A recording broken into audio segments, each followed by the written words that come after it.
Bismillahirrahmanirrahim.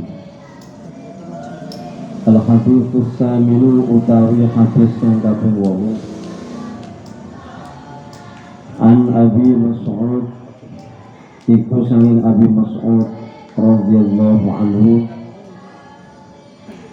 Anin Nabi sanging Kanjeng Nabi Muhammad sallallahu alaihi wasallam. Kala ngendika sinten Kanjeng Nabi, idza anfaqa ar-rajulu ala ahlihi yahtasibuha fa hiya lahu shadaqatun. Idza anfaqa ing dalem nalikane aweh nafaqah ar-rajulu sapa wong lanang yang status rajul ini adalah seorang suami juga seorang ayah, aweh nafaqah ala ahlihi ing atase keluargane rajul,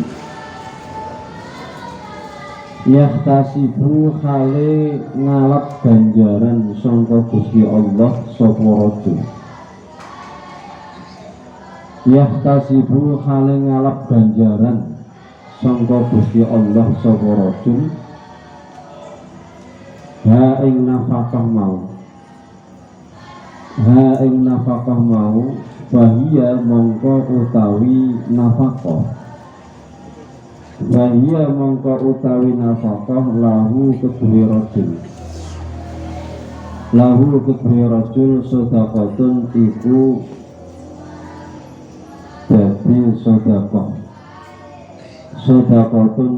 dadi sedekah. Artinya ketika ada seorang laki-laki yang statusnya dia itu adalah seorang suami dan juga seorang ayah,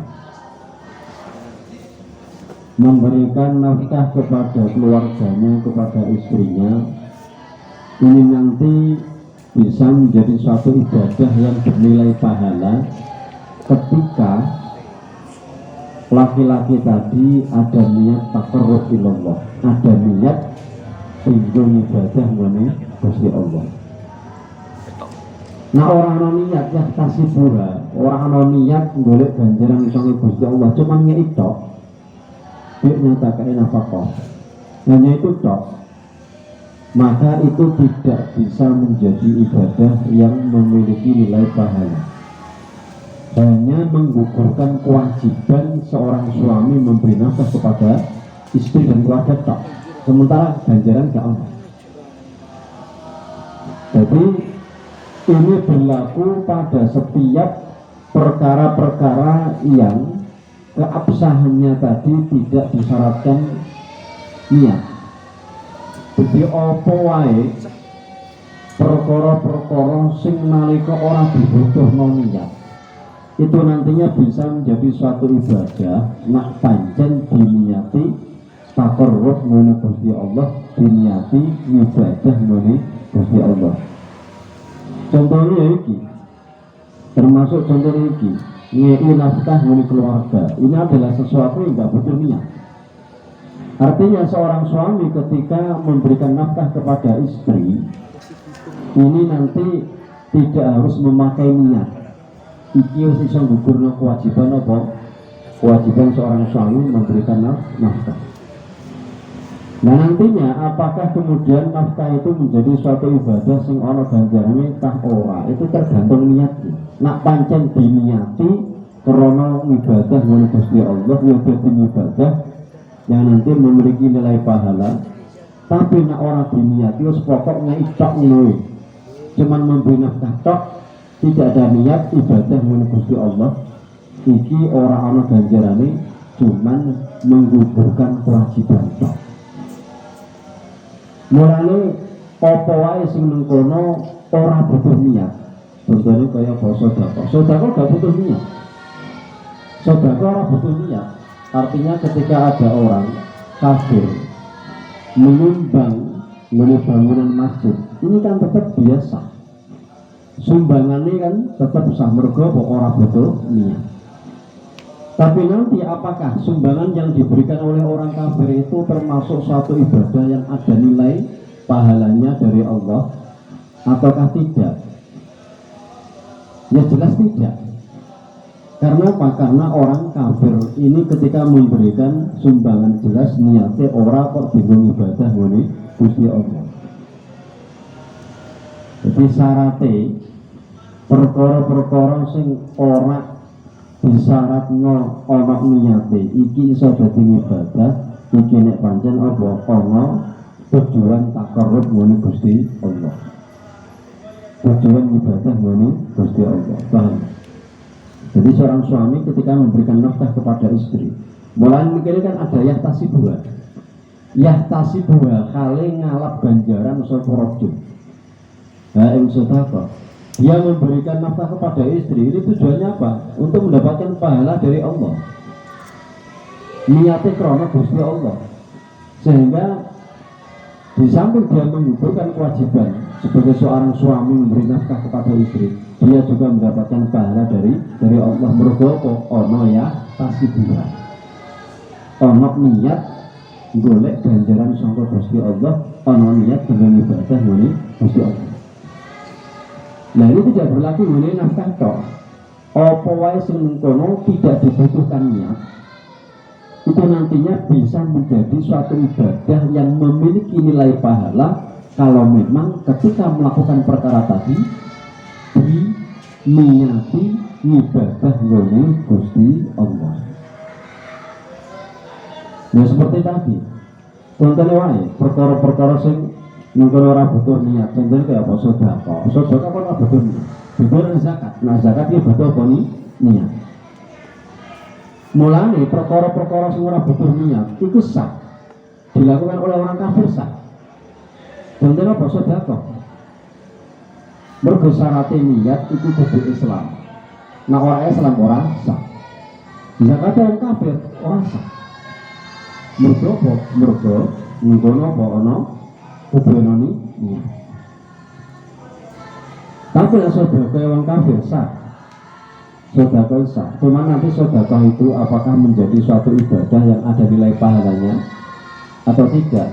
Itu ya karena melihat orangnya tadi, karena dia orang kafir, jelas ketika dia sedekah itu nggak ada niat tinggung ibadah ngene Gusti Allah. Mulane ketika orang kafir melakukan sedekah, memberikan sedekah itu ngene akhirate orang-orang ganjarannya apa?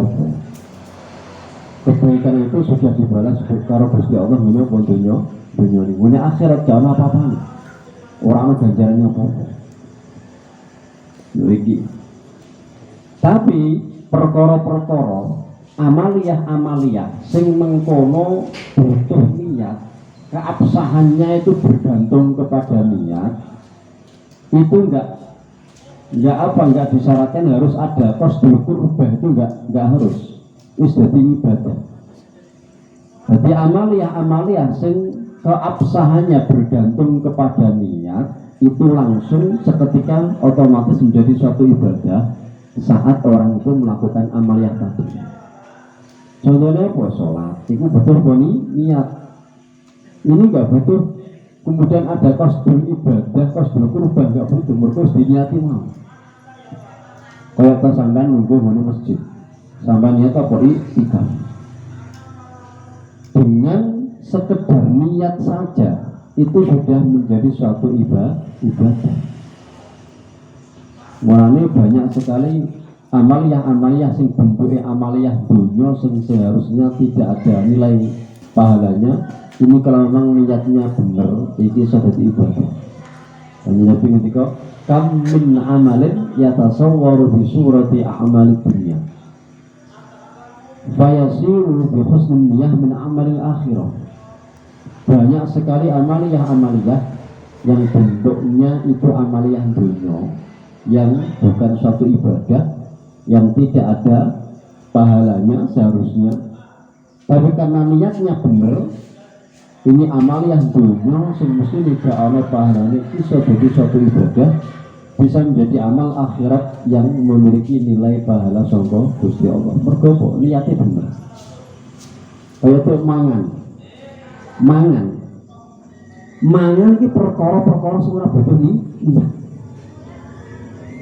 Lah perkara sing ora butuh niat ini loh, ketika kemudian kamu niati ibadah ngene Gusti Allah, mongko iso dadi ibadah. Tapi nek orang mbok niati, ya tetep sah wae mangan, cuman ora dadi ibadah. Sebatas cuman kanggo menghilangkan rasa lapar tok. Tapi orang sampai dadi ibadah. Nah, iso dadi ibadah ketika diniati ibadah nang Gusti Allah, diniati takarrub nggone Gusti Allah. Tak mangan cak supaya engko nak ngaji, engko nang ibadah awakku kuat. Sehingga tak nggo ibadah ki awakku ora lemes. Mangane iki iso dadi ibadah. Kan seharusnya makan kan sesuatu yang mubah. Sing mestine ora ana ganjaran. Mergo bukan suatu ibadah. Tapi karena ketika dia makan ini ada niat ibadah, tak mangan ka supaya engko nalika awakku ibadah awakku kuat. Nalika ngaji iku tentu gak keleson, dadi iso tenang ngajiku. Lha iki iso dadi ibadah mangane mau oleh ganjaran. Wetenge warak tur oleh ganjaran. Turu yang ngono. Tidur itu adalah sesuatu yang bukan ibadah. Artinya turu ya semonggo, ora turu ya monggo. Perkara sing mubah. Tapi sesuatu ini, tidur ini nanti bisa menjadi suatu ibadah yang memiliki nilai pahala ketika diniati ibadah, diniati takarrub ngene Gusti Allah. Tak turocah supaya sesuk nang sekolah orang ngantuk. Tak turocah supaya sesuk nang ngaji orang ngantuk. Ini nanti tidurnya iso jadi suatu ibadah. Mergo kok diniati ibadah. Nah orang diniati ibadah ya cuma turut tok. Jadi termasuk daripada hadis ini. Jadi hadis ini fokusnya itu kepada Pak memberi nafkah. Jadi memberikan nafkah itu adalah suatu kewajiban seorang suami kepada istri. Tapi ternyata memberian nafkah ini ternyata adalah termasuk bagian daripada amaliyah yang gak butuh niat. Sehingga ketika seorang suami memberikan nafkah kepada istri, ya sudah gugur kewajiban, selesai. Seorang suami sudah menjalankan kewajiban. Tapi pemberian nafkah tadi itu nantinya bisa menjadi ibadah atau tidak, ini nanti bergantung pada niatnya. Kalau memang diniati ibadah, ya jadi ibadah. Nek orang-orang niat ibadah, ya orang jadi ibadah. Cuman menggugurkan kewajiban seorang suami. Nutok, sementara ganjarannya gak ada. Nah, mulanya itu ya kita bisa sati seorang suami ini ketika memberikan nafkah kepada istri. Jangan hanya memberikan tok, tapi kudu diniati supaya kok di samping dia menggugurkan kewajiban memberikan nafkah kepada keluarga, dia juga mendapatkan pahala dari nafkah yang diberikan, sehingga bisa menjadi suatu sedekah sing ganjarannya padha karo sedekah.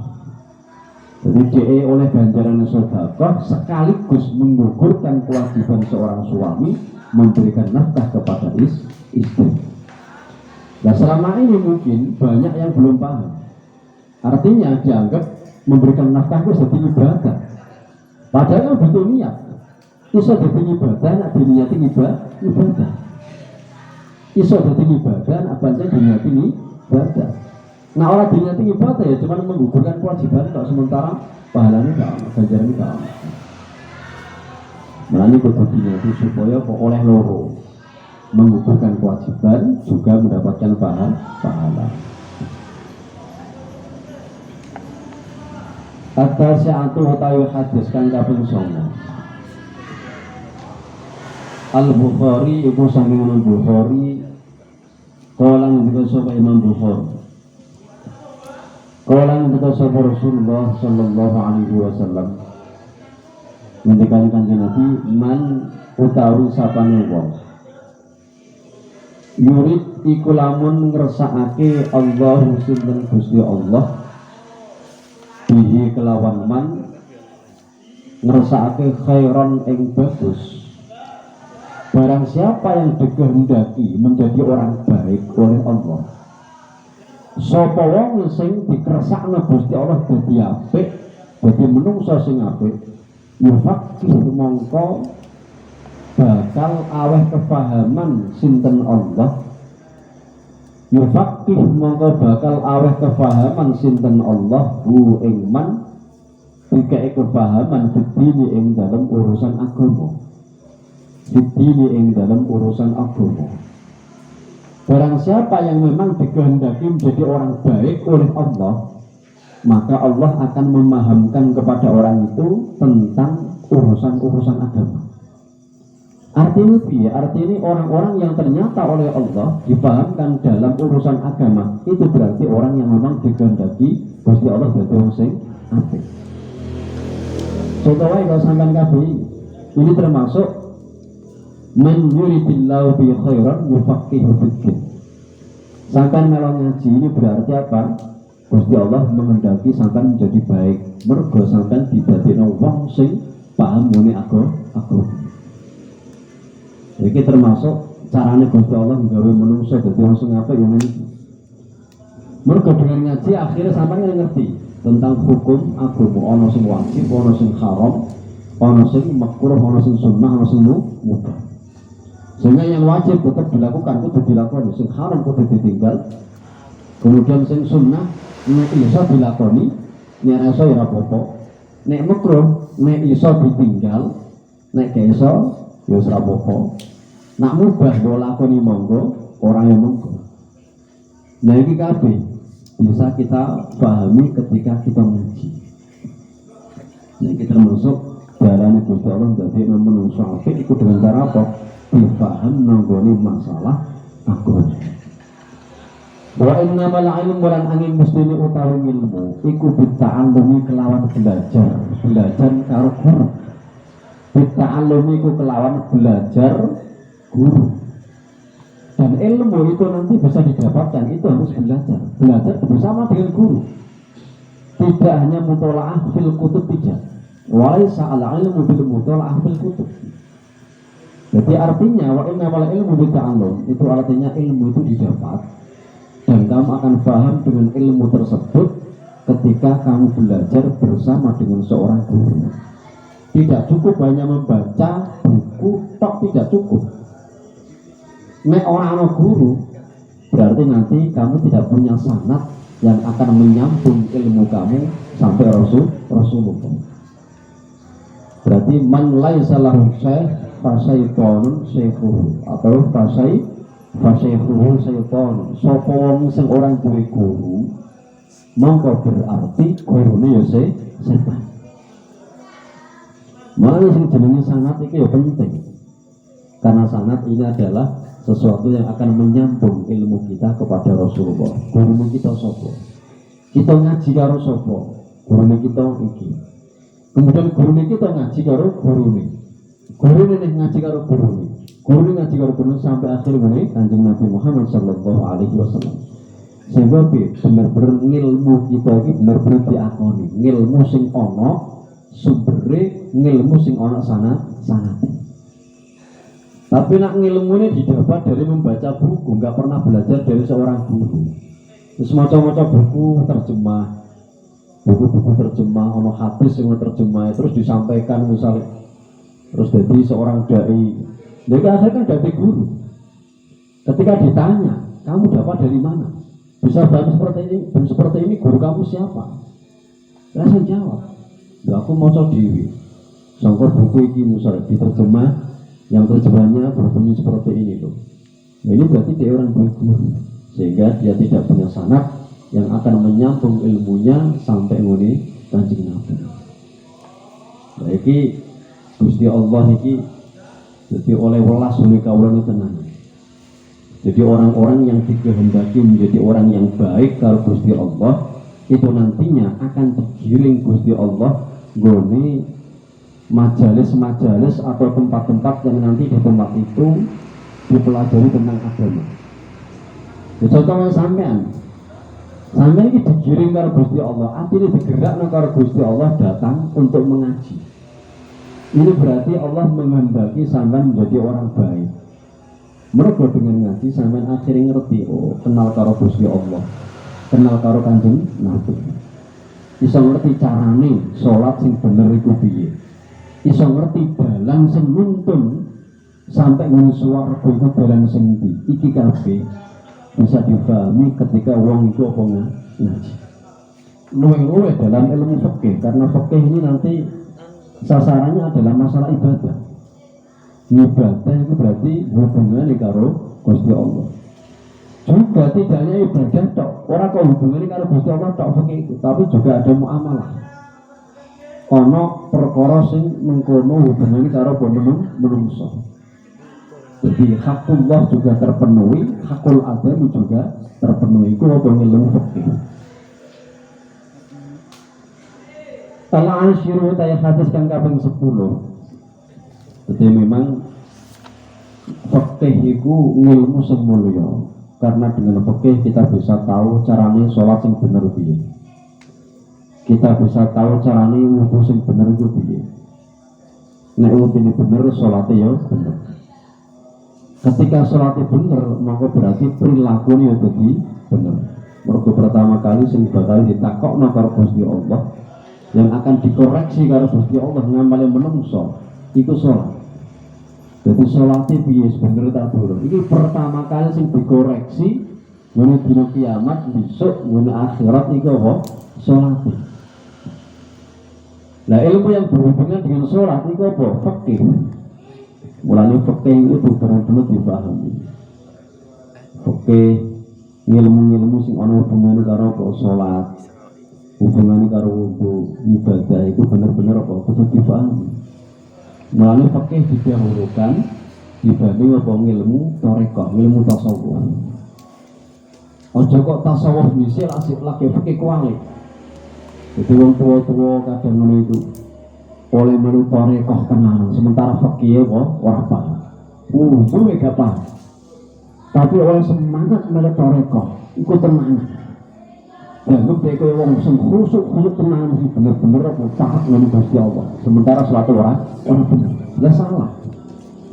Jadi salat ini sih ditata lagi melok tarekah.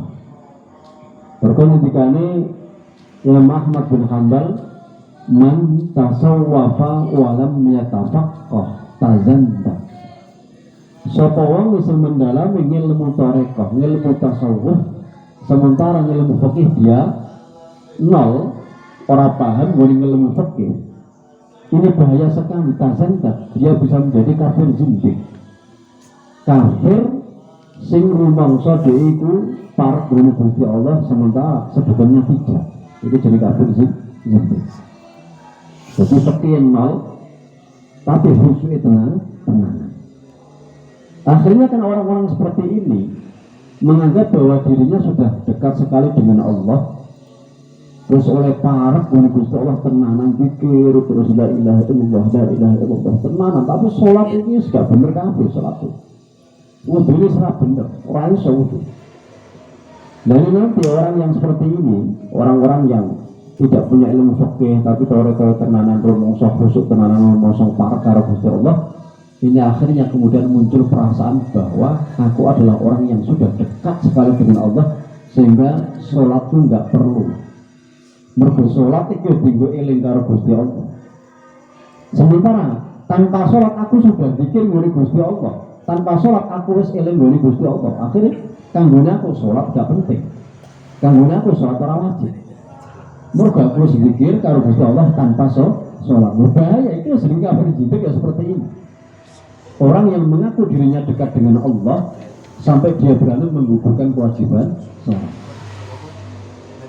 Imam Ghazali sampai dengan tegas menjelaskan bahwa membunuh satu orang yang modelnya seperti ini, yang mengaku dirinya dekat dengan Allah sampai berani menggugurkan kewajiban sholat, wong sitok wis yang model ini iki dipateni. Iki ganjarane lebih gede dibanding mateni wong kafir 100. Wong kafir 100 ku ya akeh. Corong kelenteng ngene itu pas ibadah ngene. Dino wong ahad. Pateni kabeh. Itu ternyata ganjarnya bisa kalah kamu membunuh satu orang yang menganggap dirinya dekat dengan Allah sampai berani menggugurkan apa? Sholat. Mereka bahayanya lebih gede. Orang itu bahayanya lebih gede karena dia mengaku Islam. Mereka syahadat dia Islam tapi orang sholat. Akhirnya dia ngajak-ngajak orang liya supaya wis cukup zikir la ilaha illallah, sholat wis gak wajib. wis gak usah sholat, wis zikir tok wae cukup.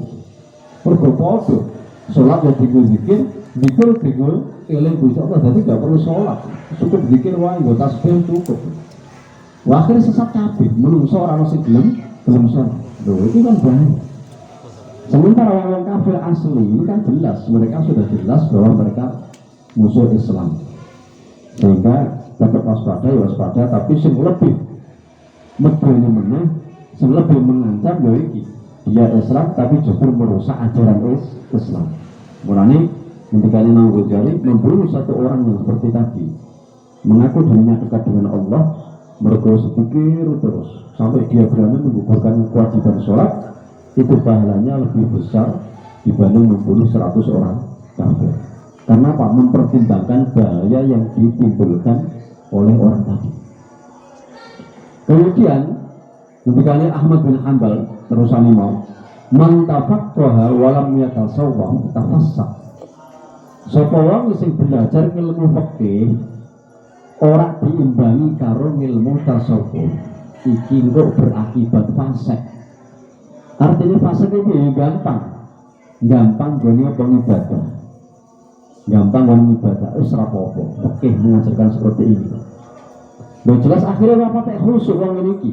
Mergo apa sing bebakan fikih tok, ora diimbangi karo tasawuf, ora diimbangi karo apa ilmu tarekah, akhirnya ya cara ibadah ora patek khusyuk.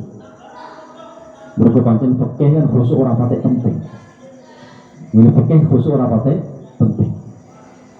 Lho bandingan ini cara fikih ketika kamu sholat sendirian khusyuk bisa khusyuk karo sholat jamaah. Iki nak cara fikih tetap menang sholat jamaah. Mergo khusyuk itu apa? Cara hukum sunnah. Sementara sholat jamaah itu kan ada yang mengatakan fardu kifayah. Sehingga bagaimanapun antara sunnah dan fardu kifayah tetap menang fardu kifayah. Jadi tetap jamaah. Meskipun orang pakai khusyuk tetap kon jamaah dibanding sholat diri masih atau khusyuk.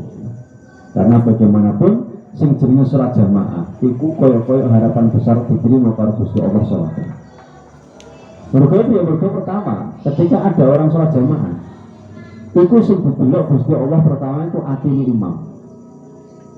Ketika atine imam kok khusyuk, maka kabeh salate yang ada di situ ditampa kabeh karo Gusti Allah. Padahal cuma satu tok sing khusyuk imam, tapi bisa membawa sholatnya makmum kuwabi bisa ditampa karo Gusti Allah. Tapi ketika ternyata antine imam kok pada ngelamun, antine imam ngelamun, jadi jamaah ada terlambat saya. Wah, kita terlambat orang. Itu anak undangan selamatan, kuman berkat orang. Jadi pikiran ini wah man berkat orang. Jadi berarti kan orang khusyuk. Iki terus didelok Gusti Allah. Iki terus apa? Antine makmum. Nalikane di antara makmum itu ada satu saja sing khusyuk salate, monggo kabeh diterima karo Gusti Allah salate. Padahal sing khusyuk siji tok, tapi ternyata bisa membawa salate makmum kabeh, bahkan imamnya iso ditampa karo Gusti Allah. Nah saya kira ada anak imamnya yang bilang biar makmumnya tambah biar bisa. Iki terus piye? Gusti Allah delok barisane jamaah. Delok barisane api. Iki akhire kabeh ditampa karo Gusti Allah. Iki kene apa? Termasuk rahasiane kene apa? Ulama-ulama fikih kok oleh menganjurkan tenanan jamaah karena apa? Dengan jamaah harapan besar sholat itu ditampa karo Gusti Allah. Nak sholat dhewean iki harapan kecil. Bahkan masa khusyuk itu ya udah belum mesti. Kadang khusyuk itu bawa khusyuk tenanan bawa. Kadang digali-gali. Nah, mulane nak fikih tau itu ya kurang apik. Mergo cara ngibadahi kurang khusyuk. Sampai dikatakan oleh Ahmad bin Hanbal tafassak iso dadi fasik. Lho kok iso piye? Ya jelas bisa. Ketika orang itu cuma fikih tau ora diimbangi karo tasawuf, akhirnya gampang. Mereka dalam fikih kan ada, misalkan dalam urusan masalah apa? Masalah orang yang tidur sebelum masuk waktu sholat. Wong sing turu sak durunge mlebu wektu salat cara fikih enggak piye-piye ora apa-apa. Cara kodok ora dosa. Cara fikih kodok wajib kodok tapi ora dosa. Ya cukup untuk akeh ya. Cuma hanya pengalaman saja. Jadi aja pengamal, cuma kanggo pengalaman. Kanggo pengalaman terus aja dikandani wong liya. Cukup wis kanggo pengetahuan tok ngono. Wis gak usah diamal. Artinya ketika belum masuk waktu sholat, sampean kok tidur. Turun itu belasan sampai waktu lintas. Iki tetap wajib kodok nanging ora dosa. Cara fikih ngono. Aja kono-kono rahasia. Misalnya jam 11 turu sampean. Tapi mengkono ora kesengajaan, tapi nak sengaja waktu jam 11 tak bablas masar kan ya wis karuan dosa. Berarti ono niat kepen ora sholat duhur. Tapi biasanya tangi lho, biasanya tangi. Tapi belalah kok ora tangi. Akhirnya jablas sampai asam. Nah itu cara fikih enggak dosa. Cara sesuk dibaleni meneh. Wis yakin lah tangi kok tangi. Tapi ternyata orang tangi sampai asar meneh. Ya kok tapi ora dosa. Lha iki fikih.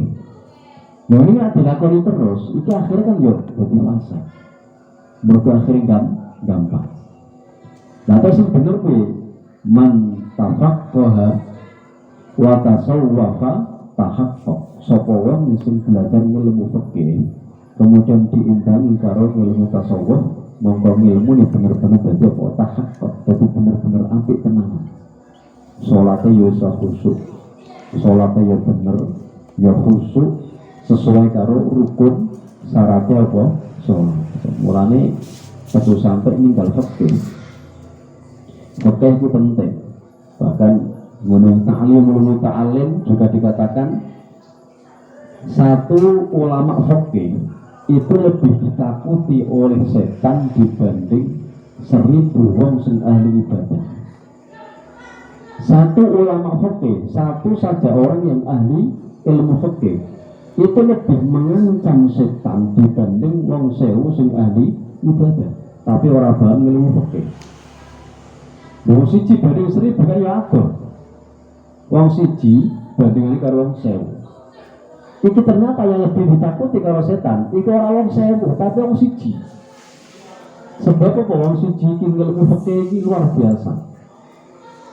Sehingga ketika wong 1000 sing ibadah keliru kabeh, iki ketika konangan wong siji iki akhirnya runtuh, anune iblis runtuh. Cara apa jenenge usahane iblis kanggo merusak ibadah wong 1000 runtuh. Ketika wong 1000 mau konangan wong siji iki. Jadi misalkan orang 1000 wong sing alim ibadah. Ini gampang, cara dirusak ibadah gampang. Mergo ora patek ban fikih, bahkan ora iso fikih, gampang. Yang gune iblis mudah sekali untuk merusak sholatnya mudah. Nah, sausé dirusak sholat akhirnya kan yo iblis ini kan menang, mendapat keuntungan yang banyak. Mergo wong mau rumangsane ibadah bener ternyata orang bener.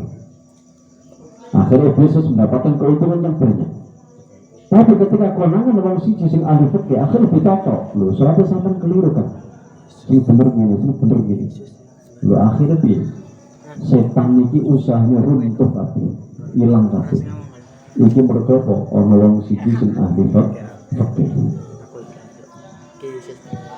Nah kemudian wa inna mal ilmu ta'allum, ini berarti mengajak kita ketika kita belajar ini harus ada gurunya. Jadi pertama itu ada guru. Ketika sudah punya guru, kemudian kok nanti dikembangkan terus akhirnya maca kitab dewi, itu rapopo. Yang penting pertama itu udah ono guru. Kayak ngaji ini pondok sampai beberapa tahun, bulan kita pikir terus khatam ganti kitab naik. Kan tidak semuanya terus dimelok ngaji kabeh karo guru. Orang apik. Tapi hanya beberapa kitab saja, misalnya belajar karo guru kemudian kitab-kitab sing yang lain kan bisa dibaca sendiri. Mergo mengembangkan pengetahuan yang didapat dari guru tadi. Lagi yang penting itu kudu ana guru. Mergo guru bisa nyambung ilmu kita sampai nggone kanjeng. Al-Ashiru utai kang kaping 10 Al-Bukhari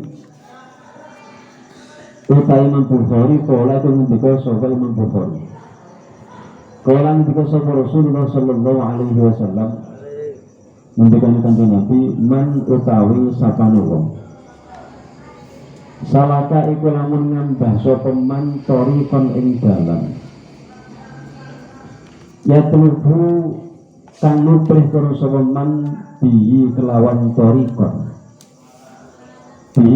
torikon nutrih ilman ing ilmu sahala mongko gampangake Allahu sinten Gusti Allah lahu maring man gampangake torikon ing dalan ilal jannati nuju maring swarga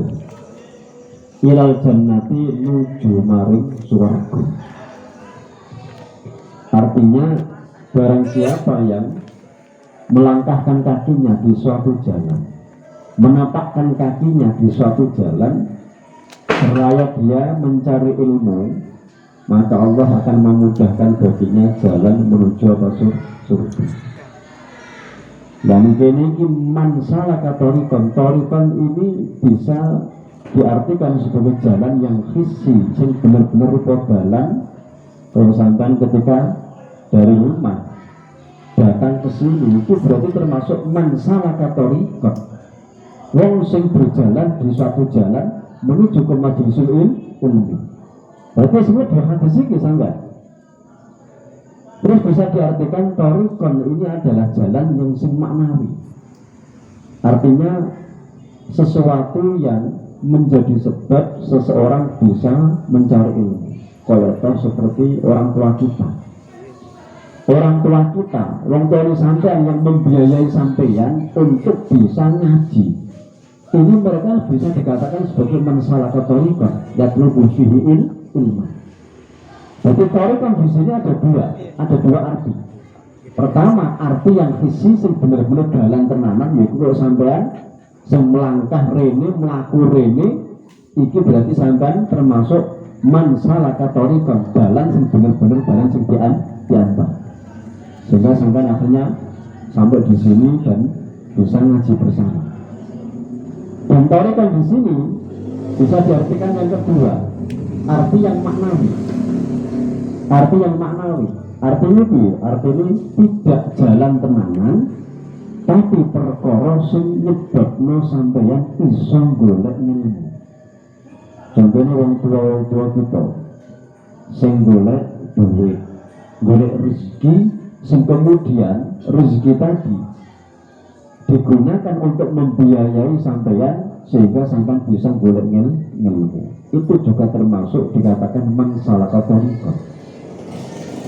Jadi sampeyan ya termasuk man salaka torikon, wong tuane sampeyan ya termasuk man salaka torikon, sehingga anake ini termasuk wong sing dalane digampang Gusti Allah nuju menuju swarga.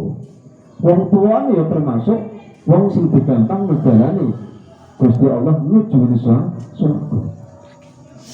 Mulai aja. Nah itu termasuk perkara sing kudu kita sampaikan menurut wong-wong kita yang mungkin untuk pemahaman sing kurang bener dianggap membiayai anak ngaji itu dianggap apa? Dianggap perkara sing mengkoro tetap rugi utang mentekno duit tidak. Karena bagaimanapun mereka adalah termasuk orang yang menapakkan kakinya di suatu jalan yang di jalan itu mereka apa mencari ilmu. Sing akhirnya apa Gusti Allah gampangno jalan menuju surga. Nah kemudian ilmu di sini juga dinakirahkan. Ini memberikan pengertian bahwa ilmu yang dicari ini tidak hanya ilmu yang tertentu saja. Pokok ngurungi ilmu syariat, iku kabeh iso mengantarkan menungso mau nuju dalan swarga. Terus torikon ilal jannah. Torikon yang kedua ini juga bisa diartikan dalam sing memang gone akhirat tenanan besok. Jadi besok nalika gone akhirat, wong-wong sing golek ilmu ini akan ditunjukkan karo Gusti Allah jalan yang akan menuju surga. Ya wong sing golek ilmu iki lho dalane ketika melewati sirat Ini orang-orang yang mencari ilmu akan ditunjukkan Allah jalan yang sangat mudah menuju surga. Bisa jadi thariqan ini adalah jalan menuju. Jadi jalan menuju sing iso nuntun nggone swargane Gusti Allah. Caranya piye? Gusti Allah memberikan taufik, Gusti Allah memberikan pertolongan nggone wong sing golek ngilmu mau sehingga dia bener-bener apa paham nggone ngilmu agama, akhire wong iki bener-bener kenal Gusti Allah, ibadah bener, salate bener, akhire ya terus oleh anugerah Gusti Allah bisa mlebu swarga. Jadi man salaka thariqan yatlubu bihi ilman. Ini thariqan yang pertama, barang siapa yang melangkahkan kakinya di suatu jalan. Jalan sing pertama, thariqan sing pertama ini bisa diartikan jalan yang fiksi sing bener-bener jalan tenanan. Kayak sampean meror ini berarti apa melangkahkan kakinya di jalan tenanan, melakukan numpak sepeda motor. Ini berarti apa thariqan jalan tenanan. Utawa thariqan iki ora kok jalan tenanan, tapi sesuatu yang bisa menyebabkan sampeyan bisa tetap mencari ilmu. Yaitu apa? Wong-wong sing membiayai sampeyan. Wong-wong sing golek rezeki dan kemudian rezeki itu digunakan untuk mencari ilmu. Itu ya termasuk wong sing salaka thariqan. Terus kemudian thariqan sing kedua, thariqan ilal jannah, iki bisa diartikan jalan ono ngene akhirat besok gampang tenanan, jadi orang bingung. Sementara yang lain saya kebingungan, dia jalan swarga, bingung kabeh boleh jalan swarga. Sementara orang sing golek ilmu ini akan ditunjukkan Gusti Allah, iki lho jalan sing nuju swarga lewat ini. Nah akhirnya bagi mereka mudah. Setelah mereka melewati sirat, akhirnya mereka menemukan jalan menuju surga. Sementara yang lain bisa bingung, boleh jalan swarga iki lewat nanti. Lewat Tuban, lewat Jokowi, lewat bingung, semuanya. Orang temok-temok. Jadi, mulai akhirat itu benar-benar gampang kalau besok Allah iki lho jalan menuju swarga. Ketika kamu sudah melewati sirat, maka lewat jalan ini. Ini akan cepat untuk menuju surga, cepat. Sementara yang lain saya bingung. Bisa diartikan thariqan iki dalan sing ngene dunyo. Gusti Allah gampangno wong mau dalan ngene dunyo sing iso nuntun sampai surga. Tegese piye? Gusti Allah akan memberikan taufik, memberikan pertolongan kepada orang-orang ini sehingga dia terus bisa mencari ilmu, dan akhirnya dengan ilmu tersebut dia kemudian apa? Paham tentang agama, sholatnya bener, akhirnya gampang mlebu swarga. Nah, bagaimanapun sing jenenge ilmu itu mulia tenan. Ora iso dibanding mulyane jelas gak iso. Apa meneh banding donya jelas gak iso. Sayyidina Ali pernah ditanya, dites karo sapa? Wong Yahudi. Sayyidina Ali pernah dites karo wong Yahudi karena apa? Karena Sayyidina Ali ini mendapatkan gelar apa? Gelar sama Kanjeng Nabi, dengan Kanjeng Nabi ana Madinatul ilmi wa aliyun babu. Dikali Kanjeng Nabi, aku adalah Madinatul ilmi, kotane ilmu. Jadi sumber ilmu Kanjeng Nabi. Sementara lawang ilmu sapa? Ali. Akhirnya orang-orang Yahudi gak terima. Mau soleh, orang-orang apa sih orang Khawarij, orang-orang Khawarij sing kontra kalau Sayyidina Ali gak terima. Mosok Ali kok pantas jadi lawang ilmu. Coba kita tes. Benar-benar ngalim tenan tahu dites dengan 10 pertanyaan. Ditanya orang-orang Khawarij, orang Khawarij dengan pertanyaan yang berbeda, dengan pertanyaan yang sama, jawabannya harus beda. Ini tuntutan orang Khawarij kepada Sayyidina Ali. Wahai Ali, kami ingin membuktikan bahwa sampean layak mendapatkan gelar babul apa? Babul ilmu, lawang ilmu. Kami akan menuntut dan memberikan pertanyaan kepada sampean 10 pertanyaan yang sama, tapi kami menuntut jawaban yang berbeda. Kalau Sayyidina Ali ya, yes, silahkan. Satu orang dikirim dengan membawa pertanyaan yang sama dengan yang lain nanti. Wahai Ali, mulia mana antara ilmu dan bondo? Kalau dunia, dijawab Sayyidina Ali, ya jelas mulia dunia. Mulia pengen ilmu. Alasannya pula ini yang dituntut oleh orang-orang Khawarij. Alasannya harus berbeda dari orang yang pertama sampai orang yang 10. Itu beda kabeh. Zaman Sayyidina Ali jelas mulia ilmu. Mergo ilmu iku perkara sing diwarisno para nabi. Sementara bodoh iku perkara sing diwarisno sapa Qarun. Jelas mulia ilmu. Terus pecah. Ulang. Datang lagi orang yang kedua. Pertanyaan sama, wahai Ali, mulia mana antara ilmu dan bondo dan harta? Jawab saya bilang jelas mulia ilmu. Alasannya ini harus berbeda dengan orang yang pertama tadi. Jawab saya bilang jelas mulia ilmu. Alasannya apa? Karena ilmu sebanyak apapun itu ilmu cukup disimpan di satu tempat saja, yaitu di dalam hati. Sementara harta semakin banyak, maka harta butuh tempat yang juga semakin banyak. Seorang mau di mobil siji, garasi siji. Di mobil loro, garasi loro. Di kontainer terus garasi terus piye? Di pesawat loh, semakin hartanya semakin bertambah, iki butuh panggonan sing saya akeh sing kanggo nyimpen apa bombone mah. Sementara ilmu sebanyak apapun enggak butuh tempat yang banyak, cukup disimpan dalam satu tempat, yaitu penggunaan aku. Waktu dia taslim, bener, boleh. Terus kemudian orang ketiga tanya lagi, belum antara ilmu karo harta. Terus ilmu apa boleh ilmu? Alasannya apa? Ya karena ilmu ini adalah sesuatu yang bisa menjaga pemiliknya. Sementara harta ini justru pemiliknya yang harus menjaga harta. Jadi ilmu itu perkara sing iso njaga. Nak bodoh justru mang dijaga. Akhirnya sampai 10 orang ini datang dengan pertanyaan yang sama. Mereka menuntut jawaban yang berbeda. Dijawab kabeh Sayyidina Ali. Sampai orang yang 10 jawab kabeh. Akhirnya mereka apa? Mereka ikrar di hadapan Sayyidina Ali. Wahai Ali, kami ikrar mengakui bahwa sampean layak dan pantas mendapatkan gelar pintu daripada ilmu. Akhirnya Sayyidina Ali tambah ngetokno sumber umur begitu sing ngendika Kanjeng Nabi sampai diragukan.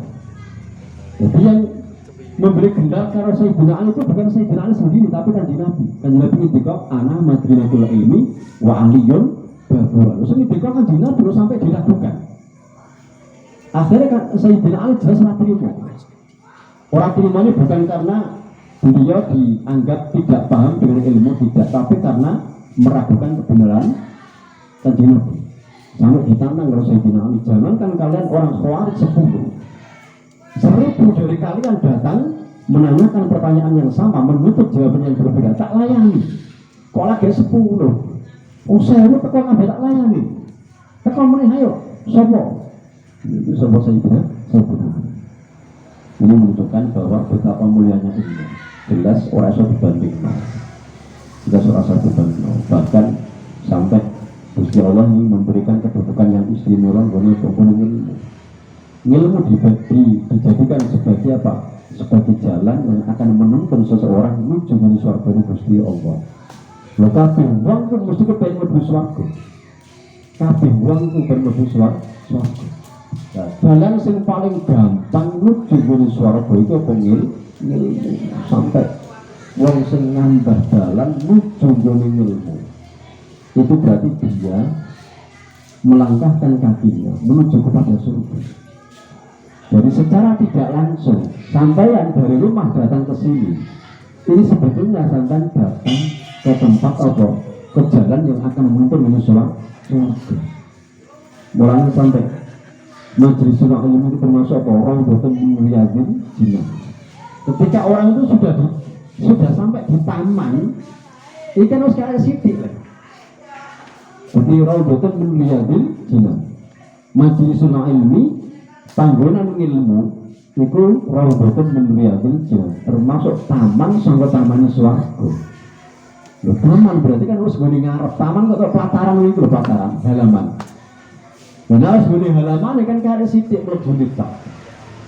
Mulane So, nalika wong iku ngene taman, itu kan ya sejuk kepenak, mulane wajar. Ana wong ngaji kok ngantuk iki wajar. Mergo sing jenenge ngene taman kan nikmat kok. Hawane sejuk terus ati ayem, wis penak kabeh lah. Sampai banget ayem iki motone melok ayem. Sampai turu. Lu wong turu itu menunjukkan bahwa dia tuh sedang dalam kondisi yang nyaman. Nah akhirnya gak nyaman karena itu tanggal turu. Masa turu di merem-merem siap bantal. Terus apa wae disiapno kanggo turu. Iki nak pancen atine iki gak nyaman, atine lagi apa susah, lagi sumpek angel turu. Tapi ketika orang itu datang di majelis ilmu tanpa persiapan bantal sekalipun, iki ya sapa bisa turu itu nudono nak majelis ilmu roh penting ngati jina terutama iki ya wis ngono iku tapi aja terus disalahgunakan. Nah itu berarti taman cara terus dianggap apa? Dianggap wis bener san. Wong liyane iki ngene taman menikmati kok awak umpama begitu turu jelas malah salah. Kalau di taman kan dinikmati ora dirasakan enak ya di taman. Tiba ngawasi loh. Kalau sampai malah turu udah jelas malah salah. Kalau ngomong rekreasi lah, rekreasi di taman sing indah. Liyane kuwabe iki selfie ono sing wis macam-macam lah. Terus ono sing bungane kanggo oleh-oleh kanggo bukti nek iki pernah rene. Lho sampean kok teko lho termasuk turu. Lho kok apa akhire? Boleh turu tak iki mah. Soale apa pada liyane mengabadikan ono sing selfie lho. Terus ono sing jupuk apa? Bunga ono sing ngkono macam-macam lah juga apa sing gopo oleh-oleh sing gopo iki nanti pernah moro menika lho kok ono sing turu iki berarti kan ya ora oleh apa-apa baru wis bareng kabeh bocah soros lengkap ono sing selfie ono sing soleh kabeh moro-moro mulai kabeh mulai sampean lagi tangis juga kan ayo kan wis wae mulai gitu akhirnya gak oleh apa-apa koncone mulai iki ono fotone kenangan ono sing gowo kembang orang semacam-macam sampai itu soleh apa itu orang nyindir tapi ya tenanan gitu ngomongin jadi natural berarti orang apa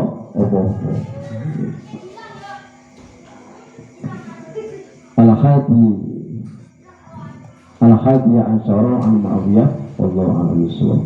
Al-Fatihah. Ar-Rahman ar-Rahim.